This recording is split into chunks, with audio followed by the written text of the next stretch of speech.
The rumble of memory. The scent of damp earth and freshly cut grass usually brought Sarah a profound sense of peace.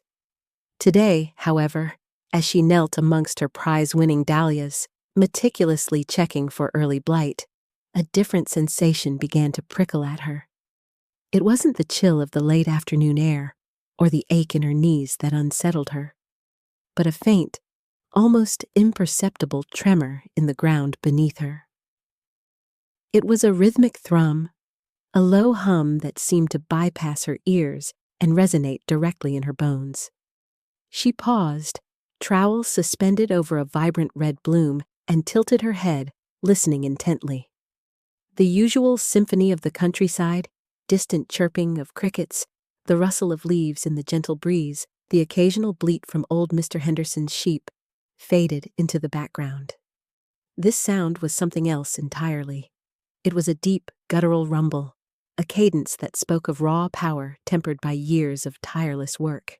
It was the sound of an engine, yes, but not just any engine. A slow smile, a rare curve of her lips that hinted at deep-seated memories, began to form. She knew that sound, knew it with an intimacy born of decades spent with greasy hands and oil-stained overalls. It was the distinct, unmistakable throb of an old John Deere, not one of the sleek, computerized behemoths that dominated modern fields, but a classic, a vintage workhorse with a soul forged in iron and grit. She closed her eyes, the vivid crimson of the dahlias still imprinted on her inner lids, and let the sound wash over her. It wasn't just a sound, it was a portal. The world around her, with its carefully cultivated garden and the quiet hum of 2024, dissolved. In its place, a different landscape emerged, hazy at first, then sharpening into startling clarity. She was younger, much younger, small enough that the worn leather seat of the tractor felt like a vast expanse beneath her. The air was thick with the smell of diesel and rich turned earth, a primal aroma that always promised hard work and honest reward. The sun beat down, a relentless golden hammer, warming her skin through the thin cotton of her shirt. Before her, through the slight haze of heat rising from the engine, was an old John Deere. Its paint, once a vibrant green, was now faded to a dull, sun-bleached olive, crisscrossed with 1,000 spiderweb cracks. The yellow wheels, too, had lost their original luster, streaked with mud and grime, badges of countless hours spent taming the land. Rust bloomed in tender patches around the bolts and seams, whispering tales of rain and frost endured. Yet, despite its weathered appearance, the tractor possessed a formidable dignity. It stood there, a silent sentinel, its massive tires sunk slightly into the soft soil, emanating a quiet strength. This wasn't just a machine, it was a partner, a tireless companion that had seen her through endless planting seasons and demanding harvests. Its engine, even in this memory, hummed a low, comforting song, a melody she knew by heart, every piston stroke, every mechanical sigh, a familiar note in its intricate composition. She could almost feel the vibration of the steering wheel beneath her small, eager hands, the faint tremor that traveled up her arms and settled deep in her chest. The gears, she remembered, were stiff, requiring a firm hand and a precise touch to coax them into submission. There was a particular grind, a distinct clunk, that signaled a successful shift, a small victory in the ongoing battle against stubborn metal. Her father's voice, gruff but patient, echoed in the chambers of her mind. "Feel it, Sarah," he'd said, his large hand guiding hers on the gear shift. "Listen to it. She'll tell you what she needs." And she had listened. She'd spent countless hours doing just that, her young ears attuned to the subtle shifts in the engine's rhythm, learning its language of whirs and groans, its whispered warnings and triumphant roars. This particular John Deere, an old Model B if her memory served, had been her first real teacher. It had taught her about patience, about the unforgiving nature of machinery, and about the profound satisfaction of making something broken work again. She remembered the sheer frustration of a clogged fuel line, the exasperation of a faulty spark plug, and the intense joy of a successful repair, the engine sputtering back to life with a triumphant cough. Each repair had been a puzzle, a challenge that demanded her full attention, her growing mechanical intuition, and a stubborn refusal to give up. The memory deepened, pulling her further into its embrace. She saw herself, a skinny girl with greasy braids, perched on a stool in the dim light of the barn, a wrench clutched in her small hand. The air was thick with the smell of oil, metal, and dust, a scent that still, to this day, felt like home. Her father, a silhouette against the wider barn door, watched her with a quiet pride that warmed her more than any summer sun. He hadn't just taught her how to fix things. He'd taught her how to think, how to diagnose, how to trust her own judgment. The rumble from outside grew slightly louder, pulling her gently back to the present. It was still the same familiar song, but now it was a physical presence, closer, more immediate.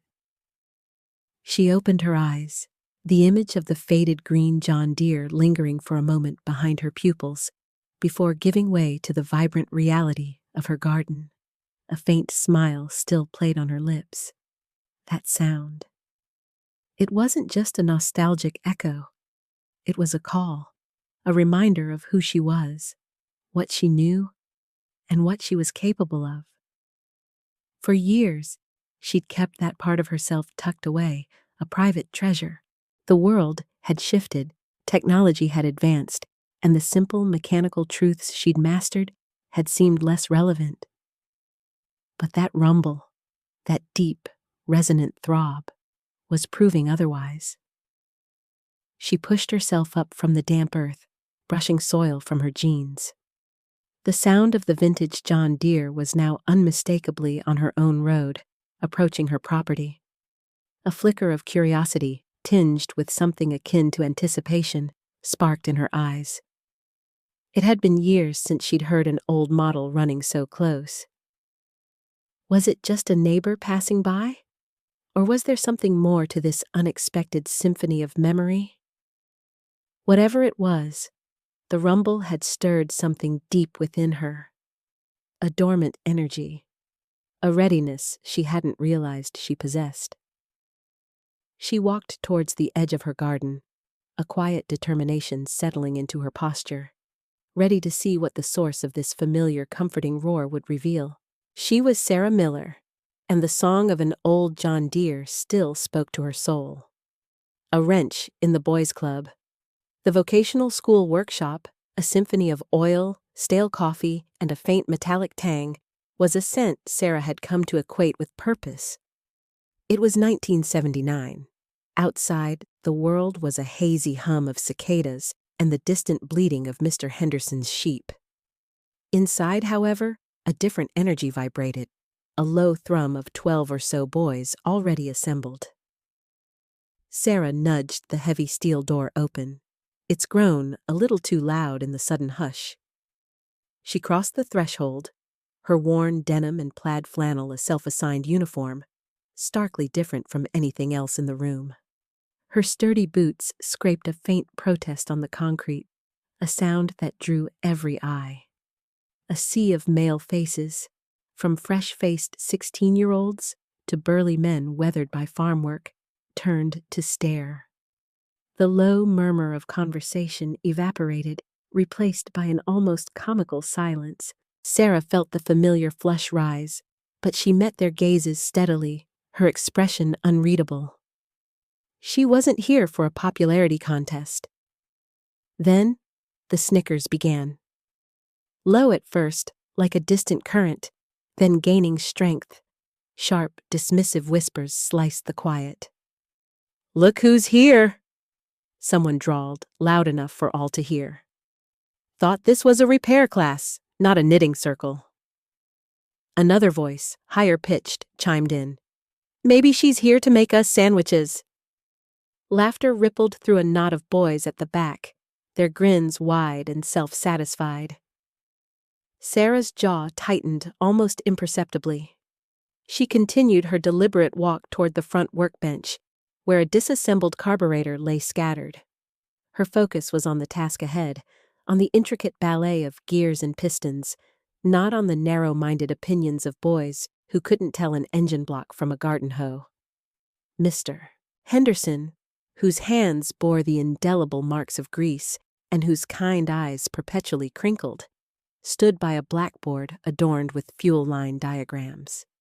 He looked up, a slight furrow in his brow, a flicker of surprise in his gaze. He'd taught this class for 2 decades, and in all that time, Sarah was the first girl to enter his domain. He cleared his throat, the sound a little more pronounced than usual. "All right, settle down, everyone," he said, his voice firm but not unkind. He scanned the room, his eyes pausing on Sarah before moving to the snickering group. The laughter faded, replaced by a grudging silence.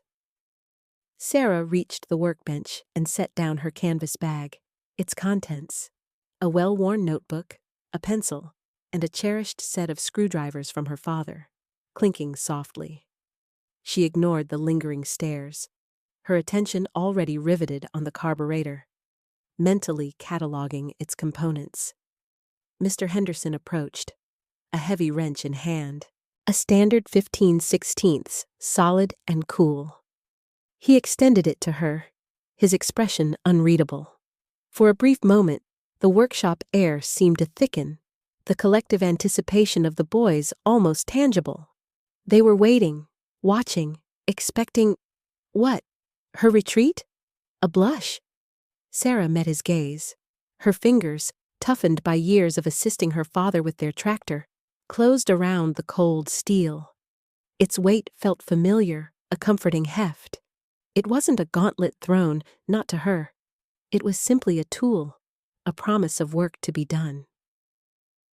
"Welcome, Sarah," Mr. Henderson said, a small, almost imperceptible smile gracing his lips. He nodded, a gesture signaling not just her official entry, but an acknowledgement of her serious intent.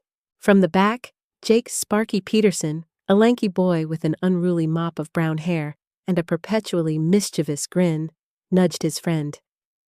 "Well, I'll be," he whispered, a hint of something beyond derision in his voice. "She actually showed up." His friend merely grunted, but Sparky's eyes, usually alive with playful arrogance, now fixed on Sarah with a flicker of genuine curiosity. Holding the wrench, Sarah returned her focus to the carburetor. She picked up a small, oil-stained rag and began to carefully wipe down a tiny brass fitting. The snickers had vanished, replaced by a quiet hum of observation. The boys were still watching, but now, a subtle shift had occurred. It wasn't just curiosity. A grudging respect tinged the air, a silent question forming. What could this girl possibly know? Sarah, however, wasn't pondering their questions. She was thinking about fuel lines and gaskets, about the satisfying click of a well-seated bolt, about the purr of an engine brought back to life. The wrench in her hand was a key, and she intended to use it. Tricks and tenacity. The scent of oil and metal clung to the air, a perfume Sarah was quickly growing accustomed to. Her first week in Mr. Henderson's repair class was a dizzying blur of wrenches, bolts, and the low hum of idling engines. It was also a gauntlet. Jake Peterson, a lanky boy with perpetually greasy hands and a smirk that seemed permanently etched onto his face, was the ringleader of the class's subtle campaign against her. He'd started with misdirection. "Hey, Miller! Mr. Henderson needs a 7/8 socket for that manifold." he'd called across the shop one afternoon, gesturing vaguely towards a dismantled engine block. Sarah, her brow furrowed in concentration as she consulted a diagram, instinctively reached for the correct tool for the task she was actually performing. Only after she'd tightened the last bracket did she glance over at Jake, who was now pretending to be engrossed in his own work, a faint flush creeping up his neck. It wasn't just Jake. Tools would vanish from her workbench, only to reappear days later in an entirely different corner of the shop, hidden beneath a pile of rags or tucked inside an unused toolbox. Parts she needed for an assembly would be swapped for similar-looking but incompatible pieces. Once, she spent an hour trying to diagnose a non-existent fuel line clog, only to discover a meticulously placed wad of chewing gum in the carburetor, courtesy of a snickering classmate. Sarah didn't complain. She didn't even acknowledge the pranks directly. Instead, she adapted. She started double-checking every instruction, every tool given to her by a classmate.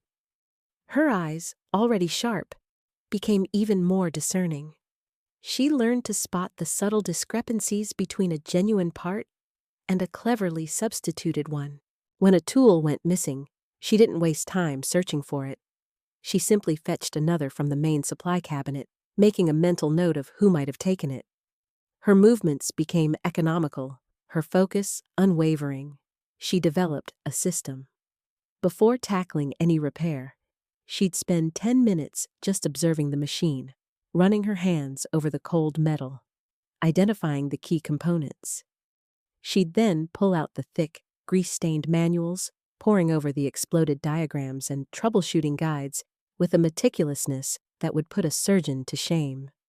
While the other boys often relied on intuition or brute force, Sarah approached each problem like a complex puzzle, systematically eliminating variables until she found the solution. One particularly frustrating afternoon, she was tasked with reassembling a complicated hydraulic pump. A crucial O-ring, tiny and easily overlooked, was missing from her kit. She knew it was missing. She'd laid out every component on a clean rag, mentally ticking them off the diagram. A quick scan of her workbench confirmed it wasn't there. She glanced over at Jake and another boy, Mark, who were snickering quietly to themselves behind a tractor tire. Instead of asking, Sarah took a deep breath. She walked over to the supply shelves, methodically scanning the bins until she found a box of assorted O-rings. She selected one that matched the diagram perfectly, her fingers precise and unhurried. As she returned to her station, she caught Jake's eye. His smirk faltered, replaced by a flicker of something akin to grudging respect. She simply nodded, a tiny, almost imperceptible dip of her chin, and went back to work. Evenings became her sanctuary. After the final bell rang and the last of the boys had clattered out, Sarah would linger. Mr. Henderson, a man of few words but keen observation, would often be cleaning up his desk, humming a tuneless melody. He never told her to leave.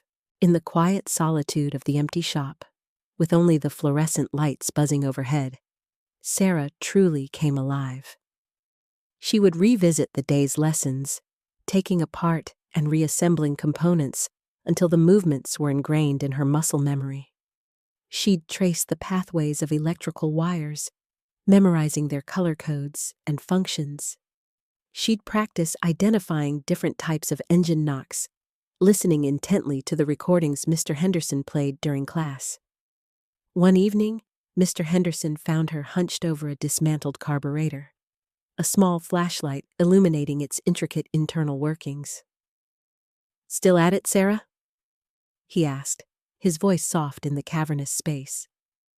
She straightened up, a smudge of grease on her cheek. "Just trying to understand the fuel-air mixture better, sir. The manual describes it, but seeing it, it makes more sense." He leaned against a workbench, arms crossed. "That's the key, isn't it? Understanding, not just memorizing." He watched her for a moment, then added, Most folks just want to know how to fix it. You want to know why it broke." Sarah nodded, a rare, small smile touching her lips. "It's like solving a riddle." She stayed late almost every night, sometimes until the sky outside the workshop windows turned a deep indigo.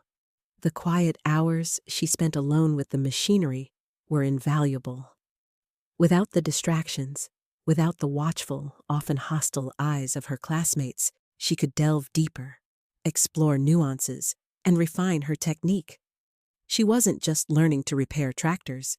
She was learning their language, deciphering their mechanical whispers, and in doing so, she was forging an unshakable confidence in her own abilities. The tricks might slow her down, but they couldn't stop her. They only made her more tenacious. Earning respect. The persistent whine of a seized alternator belt echoed through the high-ceilinged workshop, even over the general din of wrenches clanking and air compressors hissing. Mr. Henderson, his brow furrowed, gestured towards a battered 1970s Ford F-100, its hood propped open like the maw of a disgruntled beast. "All right, class. This one's been giving us trouble for a week. Engine keeps cutting out, no pattern to it. Anyone got an idea?" A chorus of shrugs met his question. Several boys had already poked and prodded at the truck, their initial enthusiasm replaced by a frustrated resignation. Jake, leaning against a workbench piled high with discarded parts, offered, "Already checked the fuel lines, Mr. Henderson, and the spark plugs. Looks fine on paper." Mr. Henderson merely grunted, his gaze sweeping over the class, pausing for a moment on Sarah. She had been quietly reassembling a carburetor, her movements fluid and deliberate, completely absorbed in the intricate brass components. When she looked up, meeting his eyes, he gave a slight, almost imperceptible nod towards the F-100. Sarah wiped her hands on a rag, the grease streaking her cheek, a faint smudge mirroring the one on her forehead. She approached the truck, not with the immediate rush to dismantle that characterized her classmates, but with an almost contemplative stillness. She ran her hand along the cool metal of the fender, then leaned in, her eyes scanning the engine compartment. The smell of oil, gasoline, and something acrid, burnt rubber perhaps, filled her nostrils. She didn't touch anything yet, just observed. "What's she doing?" whispered Mark, a stocky boy with perpetually greasy hands, to his friend, Tim. "Probably looking for a loose wire." Tim scoffed, but his eyes, like Mark's, were fixed on Sarah. Sarah crouched, her gaze moving from the alternator to the distributor cap, then tracing the length of a particularly brittle-looking vacuum hose. She didn't pull, didn't yank. Instead, she gently squeezed the hose between her thumb and forefinger. A tiny crack, almost invisible to the naked eye, appeared where the rubber had hardened and split. It was the kind of hairline fracture that wouldn't cause an immediate failure, but would allow just enough air to seep in under specific engine conditions, leading to intermittent power loss. "There," she murmured, more to herself than anyone else. She pointed to the crack. "Vacuum leak. It's small, but when the engine's under certain loads, it'll pull air, leaning out the mixture." Jake, who had wandered closer, peered over her shoulder. He squinted at the hose, then pulled out a small flashlight and shone it on the spot. The crack was undeniably there, a faint, dark line against the grimy rubber. He straightened up slowly, a flicker of something new in his eyes.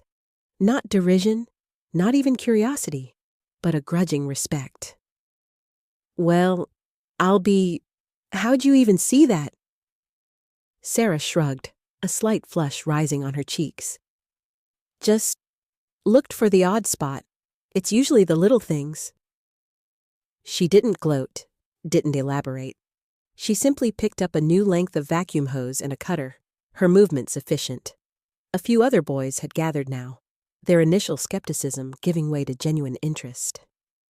They watched as Sarah, with practiced ease, disconnected the old hose and fitted the new one. Her fingers moved with a surgeon's precision. Each twist of the clamp, each tuck of the hose, done with deliberate care. The engine, when Mr. Henderson finally turned the key, roared to life with a satisfying, consistent thrum. No sputtering, no hesitation. The whine of the alternator belt was a memory. A hush fell over the workshop. Even Mr. Henderson, usually stoic, offered a rare, approving smile. "Good work, Miller. Very good." Jake cleared his throat, adjusting his worn baseball cap. He shuffled his feet, then looked directly at Sarah.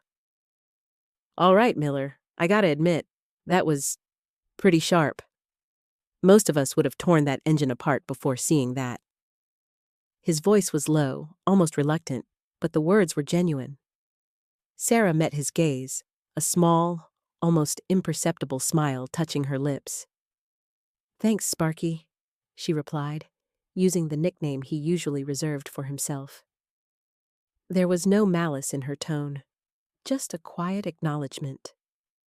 The moment hung in the air, a silent truce declared. The other boys, sensing the shift, started to disperse, but their gazes lingered on Sarah a little longer, a little differently. The pranks had stopped days ago, but this was more than just a lack of harassment.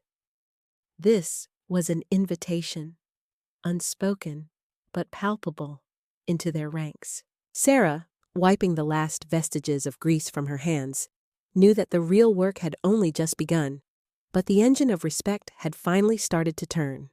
She had found her place, not by demanding it, but by earning it, one precise repair at a time. Top of the class. The scent of oil and solvent, once a novelty, had become Sarah's familiar perfume. Days blurred into weeks, each one a testament to her unwavering focus. The constant hum of air tools and the clang of dropped wrenches formed the soundtrack to her progress. The initial skepticism from some of her male classmates had gradually morphed into a grudging acceptance, often punctuated by a hesitant request for help, especially when Mr. Henderson wasn't looking. Today, however, was different. A palpable tension hung in the air, thick as exhaust fumes. It was the final practical exam, a full engine teardown and rebuild. Each student stood before a designated engine block, a disembodied heart awaiting surgery. Mr. Henderson, usually jovial, had a steely glint in his eye as he announced the parameters. "Accuracy first, gentlemen. And lady," he added, glancing at Sarah, a faint smirk playing on his lips. "Then speed. Every component accounted for, every torque spec met. Your grade depends on it." A collective groan rippled through the workshop. Engines were unforgiving beasts. One misplaced washer, one over-tightened bolt, and the whole assembly was compromised. Sarah, however, felt a surge of quiet confidence. She'd spent countless evenings poring over repair manuals, visualizing each step, feeling the weight of the tools in her hands, even in her sleep. "Begin!" Mr. Henderson's voice cut through the silence. The workshop erupted into a flurry of activity. Wrenches clanged, ratchets whirred, and the air filled with the grunt of effort. Some students attacked their engines with a frantic energy, eager to prove their speed. Jake, a long-limbed boy whose initial derision had softened into a curious respect, worked with a focused intensity, his brow furrowed in concentration. Sarah moved with a deliberate rhythm, her movements economical and precise. She wasn't the fastest at the outset, but every turn of her wrench, every pull of a piston, was executed with an almost surgical exactness. She meticulously organized the disassembled parts on her workbench, a neat array of pistons, valves, and gaskets, each in its designated spot. While others fumbled with stubborn bolts or struggled to remember the correct sequence for valve removal, Sarah glided through the process, her hands a blur of practiced motion. The first clang of a reassembled engine block announced Jake's completion of the teardown. He wiped a greasy hand across his forehead, a triumphant grin spreading across his face. He glanced at Sarah's still disassembled engine, a fleeting look of superiority flashing in his eyes before he plunged back into the reassembly phase. But Sarah was not far behind. Her teardown had been slower, yes, but flawless. As she began the reassembly, her pace picked up. Each component fit into place with a satisfying click, a testament to her meticulous approach. She torqued bolts to their exact specifications, her arm muscles flexing with practiced ease. The rhythmic tap-tap-tap of a hammer seating a valve stem was a familiar melody. Time seemed to stretch and compress simultaneously. Sweat beaded on Sarah's forehead, but her focus remained unwavering. The scent of hot metal and fresh oil filled her nostrils. She was no longer in the noisy workshop. She was in her own world, a complex puzzle unfolding under her skilled hands. Finally, with a final, deliberate click of a wrench, Sarah tightened the last bolt on the valve cover. She stepped back, surveying her work, a faint sense of accomplishment warming her chest. The engine, once a chaotic heap of parts, now stood whole again, gleaming under the fluorescent lights. Mr. Henderson moved through the workshop, his clipboard in hand, meticulously inspecting each engine. He ran his fingers over valve covers, tugged on spark plug wires, and even attempted to wiggle crankshafts. His expression remained unreadable, a characteristic that often left students guessing their fate. When he reached Sarah's station, he paused for a longer moment, his eyes scanning every inch of her work. He even leaned in, his nose practically touching the cylinder head, before straightening up. He cleared his throat, a sound that drew the attention of every student. "All right, gentlemen, and Sarah, time's up." He surveyed the assembled class, his gaze lingering on a few particularly messy workstations. "The results of this practical exam will determine your final standing." A hushed anticipation fell over the room. Jake shifted nervously, his eyes darting between Mr. Henderson and Sarah.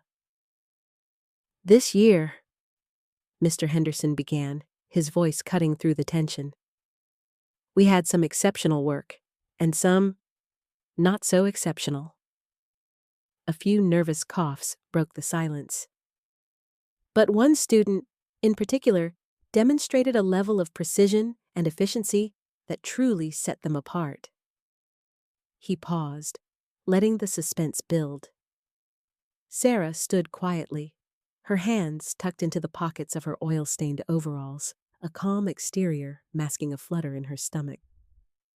"Sarah Miller," Mr. Henderson announced, his voice ringing through the workshop. "You are at the top of the class.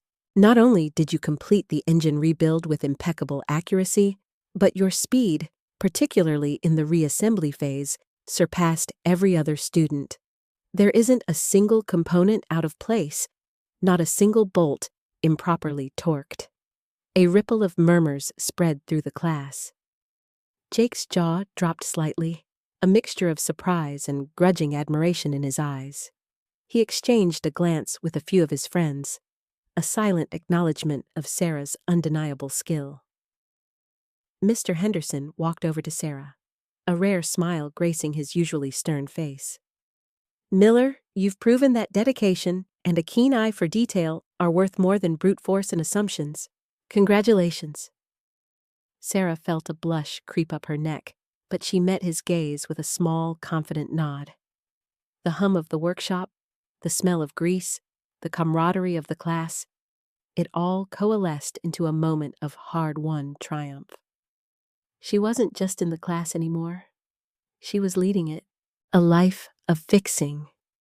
The scent of hot oil and diesel fumes was a familiar comfort to Sarah, a perfume she'd associated with accomplishment for as long as she could remember. The sun beat down on the Miller farm, glinting off the polished wrench in her hand as she tightened the last bolt on the old Massey Ferguson's hydraulic pump. A faint squeak from the barn indicated the door needed oiling again, but for now, the rhythmic chug of the tractor's engine was music to her ears. She wiped a streak of grease from her brow with the back of her hand, leaving a darker smudge behind. The engine purred, a contented beast finally brought back to life. There was a quiet satisfaction in troubleshooting the stubborn leak, in stripping down the assembly, replacing the worn seals, and then watching it all hum back into perfect sync. This was her element, the world of gears, pistons, and the tangible reward of a job well done. Her father, leaning against the barn door, nodded approvingly. "Good as new, Sarah. Reckon she'll run another 10 years now." His words, laced with pride, were more valuable than any formal praise. Word, as it often does in small farming communities, traveled fast. Soon, it wasn't just the Miller farm machinery that found its way under Sarah's capable hands. Mrs. Gable from down the road brought over her ancient tiller, sputtering and coughing like a chain smoker. The Andersons' hay baler, notorious for chewing through belts, received Sarah's careful attention. She'd listen patiently to their descriptions of the malfunctions, her keen eyes already scanning for telltale signs of wear or misalignment. She never hurried, never cut corners. Her diagnostic process was methodical, almost intuitive, and her repairs, once completed, held. There was the old Ford pickup belonging to Mr. Davies, its transmission grinding like a coffee mill. Sarah spent a full weekend coaxing the stubborn gears back into harmony, refusing to give up until the shift was smooth. Mr. Davies, a man of few words, simply left a jar of his wife's homemade plum jam on her workbench the following morning, a silent testament to her skill. Sarah found genuine pleasure in these small acts of service, in the quiet trust placed in her abilities. The feeling of giving something broken new life, of easing someone's burden, resonated deeply within her. It wasn't about the money. It was about the innate drive to mend, to perfect, to ensure that the vital arteries of the community kept flowing. Years turned into a steady rhythm of work and life. The fields turned green, then gold, then fallow, only to bloom again. Sarah continued to wake with the sun, her hands rarely idle. She met Mark at the annual county fair, a quiet carpenter with a steady gaze and a smile that crinkled the corners of his eyes.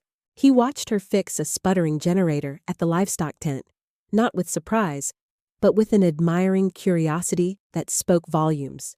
Their courtship was unhurried, built on shared silences and mutual respect for hard work. Their wedding was a simple affair at the local church, followed by a potluck dinner in the miller's barn, strung with fairy lights. Sarah wore a dress she'd sewn herself, but beneath the lace, her hands, calloused and strong, still bore the faint scent of oil. Mark built them a small, sturdy house on a parcel of land adjacent to the Miller farm, and Sarah meticulously maintained their first used pickup truck, ensuring it ran flawlessly. Children followed, first Thomas, then Emily. Sarah's days became a delicate balance of changing diapers and changing oil, of reading bedtime stories and poring over engine manuals.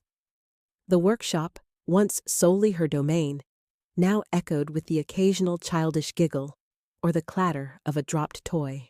Thomas, a miniature version of his father, would often sit on an overturned bucket, watching his mother with wide, fascinated eyes as she meticulously cleaned a carburetor. Emily, more boisterous, would bring her broken dolls and stuffed animals for Mommy to fix, a task Sarah approached with the same earnest concentration she gave a malfunctioning combine harvester. Her hands, though softened slightly by the years, never lost their dexterity or their strength. The passion for fixing, for understanding the intricate dance of machinery, remained a constant. It was more than a skill. It was an integral part of who she was, a quiet force that grounded her, even as the world around her spun with the joys and demands of family life. The satisfaction of a well-oiled machine was mirrored in the smooth running of her home, a testament to her unwavering belief that with enough patience and precision, anything could be made whole again. The unexpected call. The persistent chirp of a robin outside her kitchen window usually heralded a peaceful start to Sarah's day, a steady rhythm against the clatter of breakfast dishes. But this particular Tuesday in 2024, the familiar melody was abruptly punctuated by the alien jingle of her cell phone. It vibrated on the worn oak counter, a stark black rectangle against a scattering of flour from the morning's biscuit making. Sarah, her hands still dusted with the fine white powder, eyed the unknown number with a flicker of mild annoyance. She rarely received calls from outside her tight-knit community or her immediate family. "Hello?" Her voice was clear, betraying none of the slight surprise she felt. A man's voice, brisk and professional, responded. "Good morning. Is this Sarah Miller?" "It is," she confirmed, wiping her hands on a nearby tea towel. "My name is Thompson, Manager Thompson. I'm calling from the John Deere dealership in Oakhaven." Sarah paused, a half-formed question hovering on her lips. Oakhaven was a good hour's drive, and she hadn't set foot in a major dealership in, well, she couldn't even recall the last time. Her work was primarily with the older, more robust machines, the kind that still relied on mechanical intuition rather than intricate computer diagnostics. Her tools were wrenches and an oscilloscope, not a laptop. "Yes?" she prompted, a note of cautious curiosity entering her tone. "Ms. Miller," Thompson continued, a subtle undercurrent of desperation in his otherwise composed delivery. "We've been given your name by a few sources. We have a rather unique situation here, and frankly, we're a bit stumped." Sarah leaned against the counter, a faint aroma of cinnamon and coffee wafting around her. "Stumped? With what, exactly?" There was a slight hesitation on Thompson's end, a rustle of papers, as if he were consulting notes. "We have a 1978 John Deere 4440. A customer brought it in for what they described as a temperamental engine. We've run every diagnostic, replaced every sensor, checked every fuel line, and frankly, it's still behaving like a teenager on a sugar high. It sputters, it stalls, it sometimes runs perfectly for an hour, then just dies." Sarah listened, a faint smile playing on her lips. She knew that particular era of tractor well. No temperamental sensors there, just good old-fashioned mechanical intricacies. "And you think I can help with a 1978 444? She asked, a genuine note of surprise coloring her voice. "My work is mostly with the older models, certainly, but I haven't really been in a professional dealership setting since before you were probably born, Mr. Thompson." She kept her tone light, but the unspoken history hung in the air. Her time in the industry had been a battle, one she'd won through sheer grit and undeniable skill. But it hadn't left her eager to return to that environment. Thompson chuckled, a strained sound. "That's precisely why we're calling you, Ms. Miller. Our current technicians, brilliant as they are with the new computerized machines, are unfamiliar with the nuances of that era. They're looking for a blinking light on a screen, and this tractor, well, it doesn't have many blinking lights. We need someone with, forgive the phrase, but old-school knowledge. Someone who can listen to an engine, feel its vibrations, smell its exhaust, and just know what's wrong." Sarah was quiet for a moment, picturing the tractor. The 4440 was a workhorse, reliable, but like any machine of its age, it had its quirks. "And you've checked the fuel filter, the air intake, compression?" "Everything, Miss Miller, multiple times. We've even brought in a specialist from corporate, and he's scratching his head. The owner is getting agitated, and frankly, so are we. We heard you have a reputation for seeing what others miss. She felt a flicker of pride despite herself. Her reputation, painstakingly built over decades of quiet, competent work, had reached further than she'd imagined. I mostly work out of my own shop now, Mr. Thompson. On the farm. It's been years since I've done anything like this. The thought of stepping back into the sterile, high-tech environment of a modern dealership, filled with young technicians who likely viewed her as an antique, was a curious mix of daunting and intriguing. We understand that, Ms. Miller, Thompson said, his voice now laced with an almost pleading urgency. But this is a unique situation. We're offering a generous consultation fee. And frankly, we're desperate. We're willing to try anything at this point, and your name kept coming up. They said if anyone could find the ghost in the machine, it would be Sarah Miller. The phrase, ghost in the machine, resonated with Sarah. She knew those spectral faults well, the ones that defied logic and diagnostic codes. A challenge, then, and a genuine need, not just a casual inquiry. Her fingers, still faintly scented with flour, subconsciously flexed, as if reaching for a wrench. A glimpse of the past. The familiar rumble of Sarah's pickup truck echoed her own internal thrum as she navigated the winding country roads towards Oakhaven. A blend of anticipation and a mild, almost forgotten apprehension stirred within her. It had been decades since she'd stepped foot in a brand new dealership, a place where the scent of fresh paint and polished chrome replaced the comforting aroma of grease and hydraulic fluid. The offer from Thompson had been too intriguing to refuse, a challenge that tickled the edges of her expertise. The thought of a temperamental 4440, a tractor from her own era, refusing to yield to modern diagnostics, sent a spark of excitement through her. The John Deere dealership rose from the landscape like a beacon of modernity, a sprawling complex of glass and steel, its iconic green and yellow livery gleaming under the midday sun. Sarah parked her dusty, well-worn truck amidst a sea of pristine, gargantuan new tractors, feeling a distinct sense of anachronism. Her boots, scuffed from countless hours in her own shop, felt heavy on the polished concrete of the showroom floor. The air inside was cool and sterile, a stark contrast to the dust and sweat that usually accompanied her work. New models, sleek and intimidating with their digital dashboards and intricate wiring harnesses, stood silent and imposing. Their tires, impossibly clean, seemed to mock the mud-caked treads of her own equipment.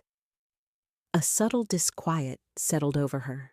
This was a different world, one that had largely passed her by in her steadfast commitment to the older machines.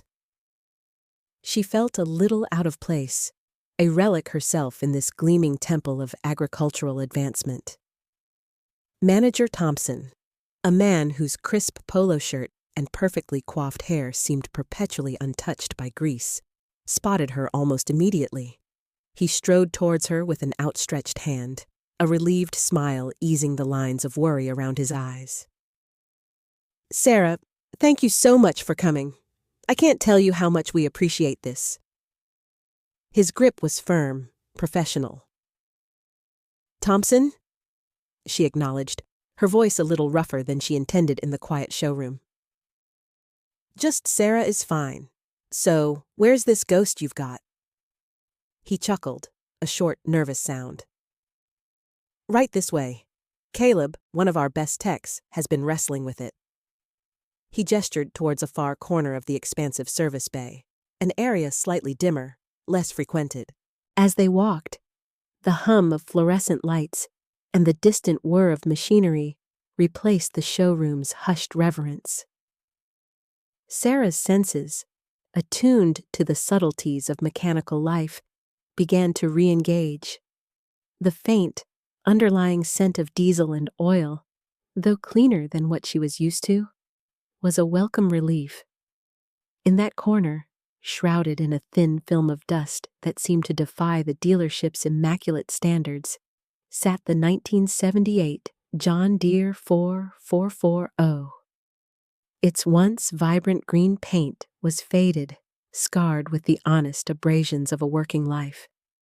The yellow wheels, though dull, still held the promise of countless rotations in the field. It was a beautiful machine, undeniably so, in the way that only something built for purpose and endurance could be.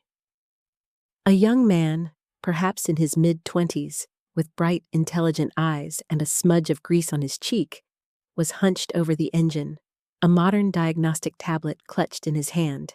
He looked up, startled, as they approached, his face flushing slightly. "Caleb," Thompson began, "this is Sarah Miller, the expert I told you about." Caleb's eyes widened slightly as he took in Sarah's practical workwear and her no-nonsense gaze. He quickly straightened, offering a respectful nod. "Ma'am, it's an honor. I'm really stumped on this one." He gestured helplessly at the tractor. "We've run every diagnostic, checked every sensor, every computer module. It just acts up, like it has a mind of its own." Sarah's gaze, however, was not on Caleb or his tablet. It was fixed on the tractor, a wave of recognition washing over her. The sturdy lines, the robust engine compartment, the worn steering wheel. It was a machine she knew intimately, a workhorse from an era when mechanics relied on touch, sound, and a deep understanding of mechanical principles rather than blinking lights and fault codes.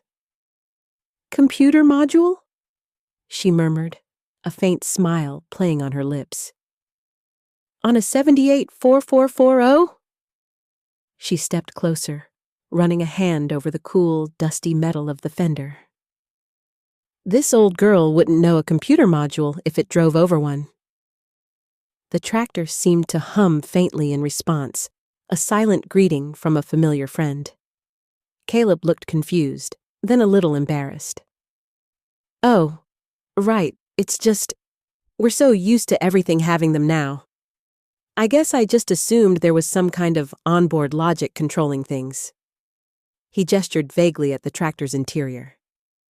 "I've tried tracing the wiring, checking the fuel lines, the injectors, but it'll run perfectly for an hour, then just sputter and die, or lose power.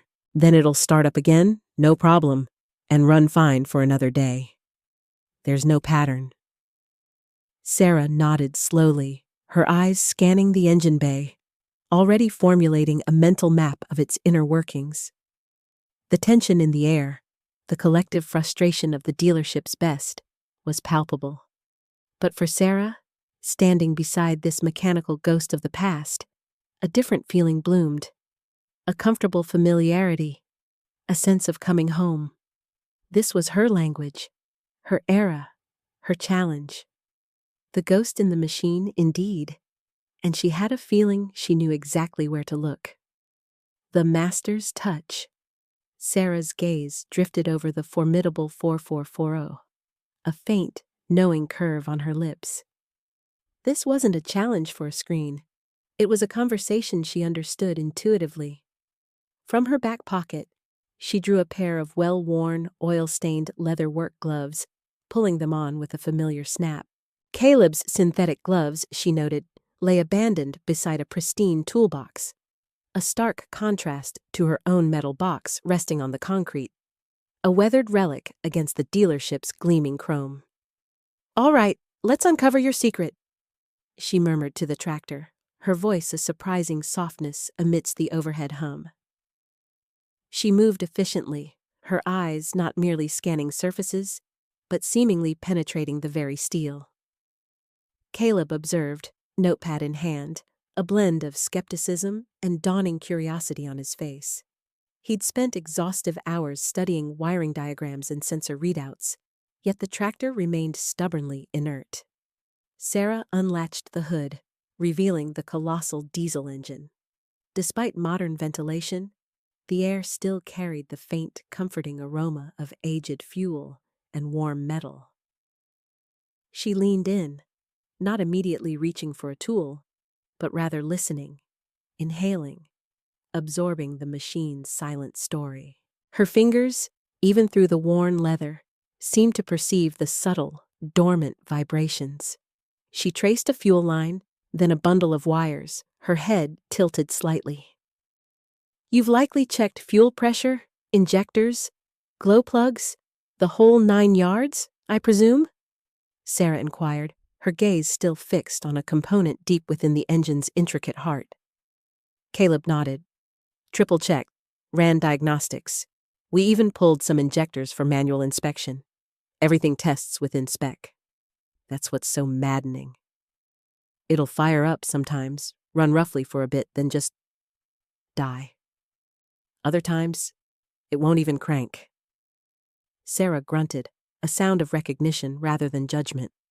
Her eyes settled on a small, unassuming solenoid valve near the fuel pump, half obscured by a thicket of hoses. It was a component often overlooked in modern troubleshooting, as contemporary systems rarely relied on such a simple mechanism for critical functions. "And this little fellow?" she asked, tapping the solenoid with a gloved finger. Caleb frowned, craning his neck. "The fuel shut-off solenoid?" "Yeah, we checked continuity. It's getting power. We even tried bypassing it once, but no change." Sarah offered no immediate reply. She delved into her toolbox, bypassing the gleaming, specialized diagnostic instruments, instead retrieving a simple multimeter and a pair of long-nosed pliers.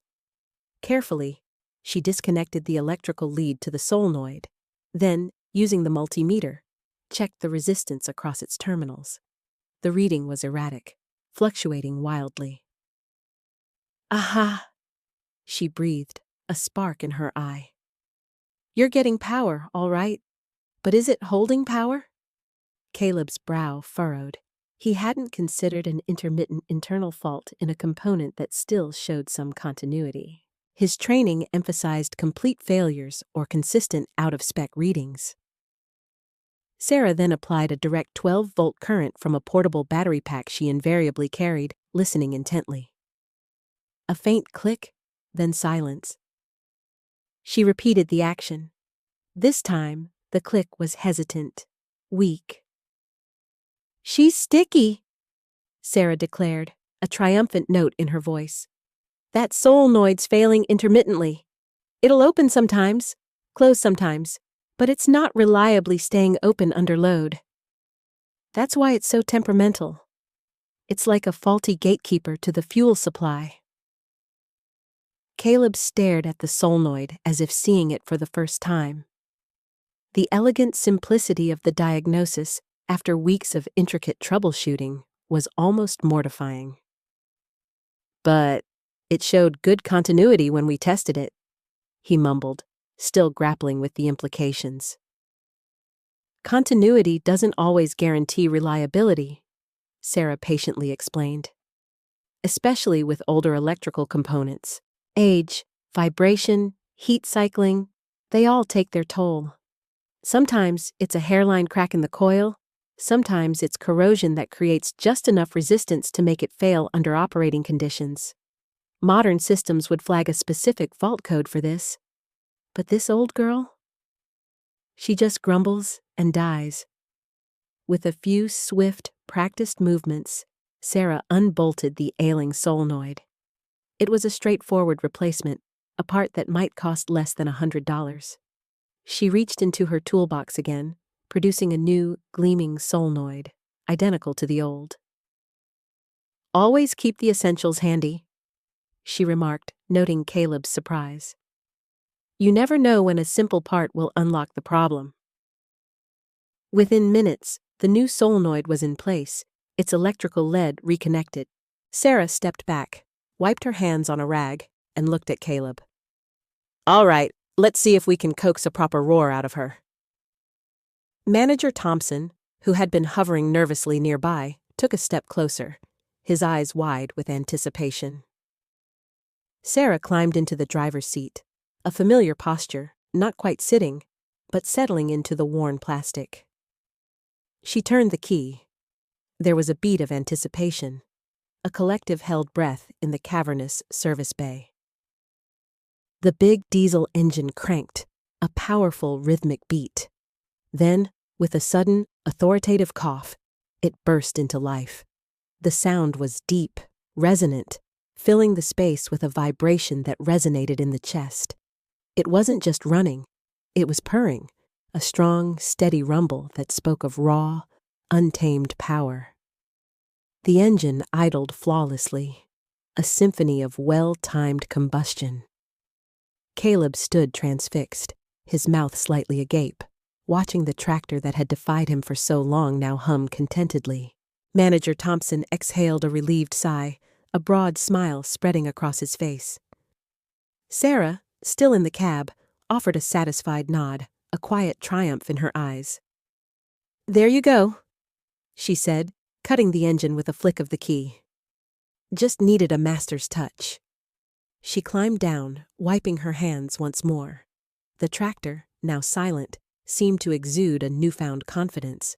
The simple fix, the culmination of decades of hands-on experience, had restored its voice, and in doing so, it had underscored the invaluable truth that some problems, especially with the old iron, still required a human touch, an intuitive understanding that went beyond any diagnostic algorithm. "Amazing," Caleb breathed, finally finding his voice. He looked from the now silent tractor to Sarah, a newfound respect shining in his eyes. Manager Thompson clapped his hands together, relief washing over him. "Sarah, that was incredible. Truly incredible. We've been tearing our hair out over this for weeks." Sarah simply smiled, a quiet satisfaction radiating from her. "Sometimes, Manager Thompson, the solution isn't always the most complicated one. You just have to know where to look." She glanced at Caleb, a knowing look passing between them. The young mechanic had just received a lesson no manual could teach. Pride and purpose. The roar of the 4440's engine filled the expansive service bay, a triumphant symphony of restored power. Manager Thompson stood frozen for a moment, the sound washing over him, a physical weight lifting from his shoulders. He watched Sarah wipe her hands on a rag, a small, knowing smile playing on her lips.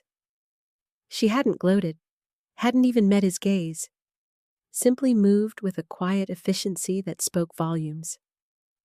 "Unbelievable," Thompson finally managed, his voice raspy. He cleared his throat, pushing a hand through his thinning hair. "Caleb, he was at it for 2 days. 2 days of diagnostics, wiring diagrams, checking every sensor. You were here for what, an hour?" Sarah shrugged, tossing the oil-stained rag into a nearby bin. "Sometimes, the oldest problems have the simplest solutions. We get so reliant on screens and sensors, we forget how to just listen, to feel the machine." She glanced at Caleb, who was still staring at the tractor, a mixture of awe and mortification on his face.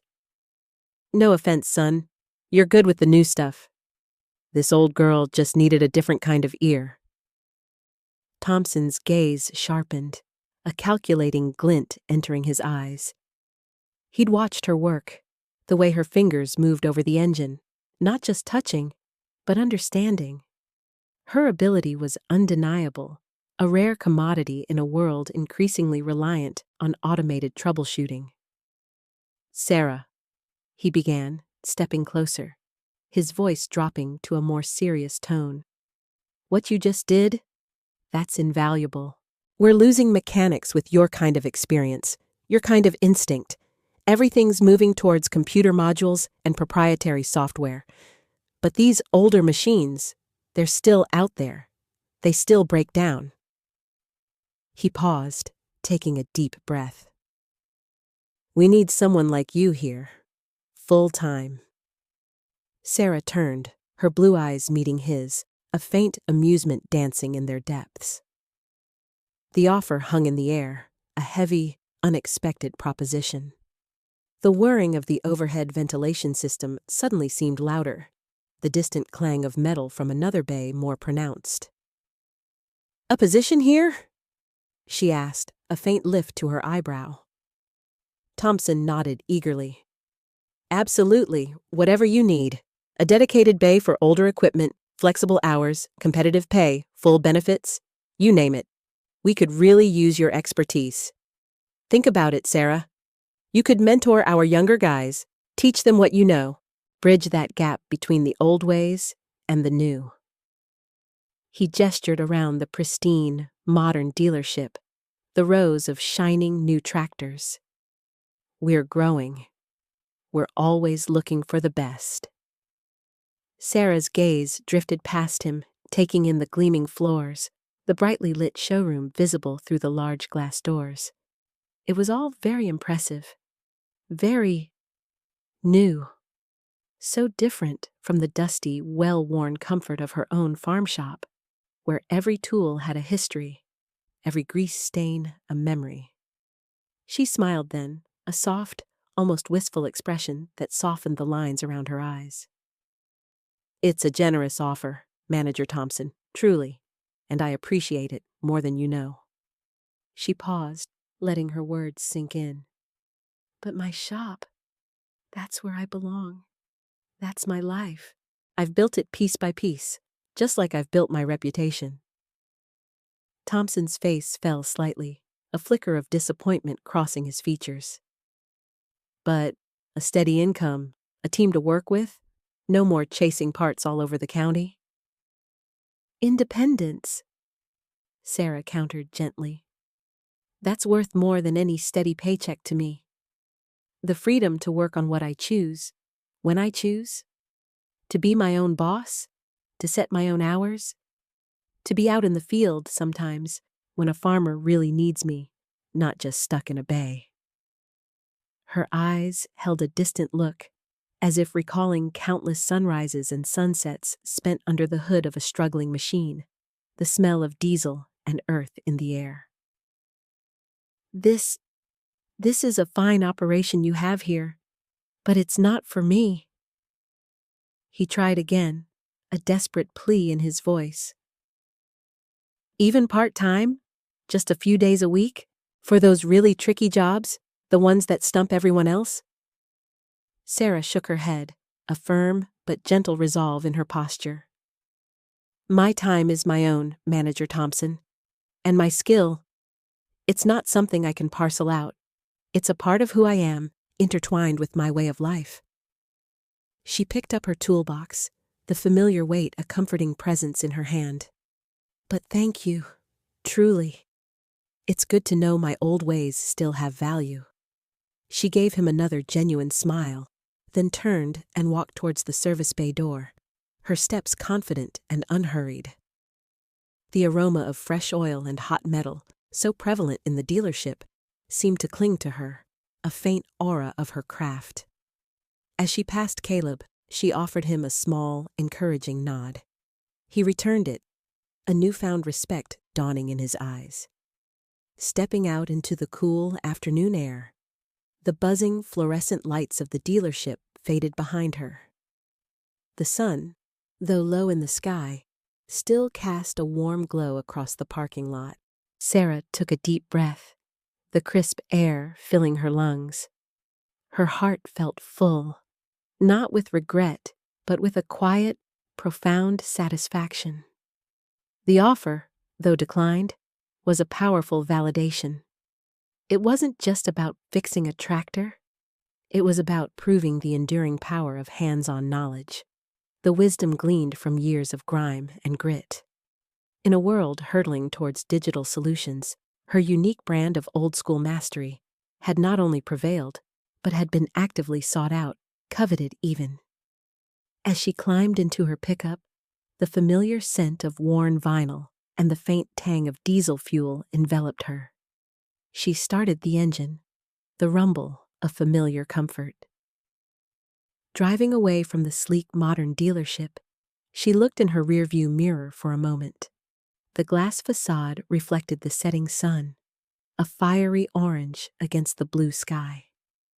She wasn't turning her back on progress, but rather reaffirming her commitment to the path she had always walked. Her purpose was clear, her pride unwavering.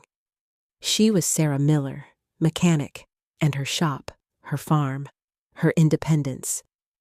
That was her true legacy, and for now, that was enough. More than enough.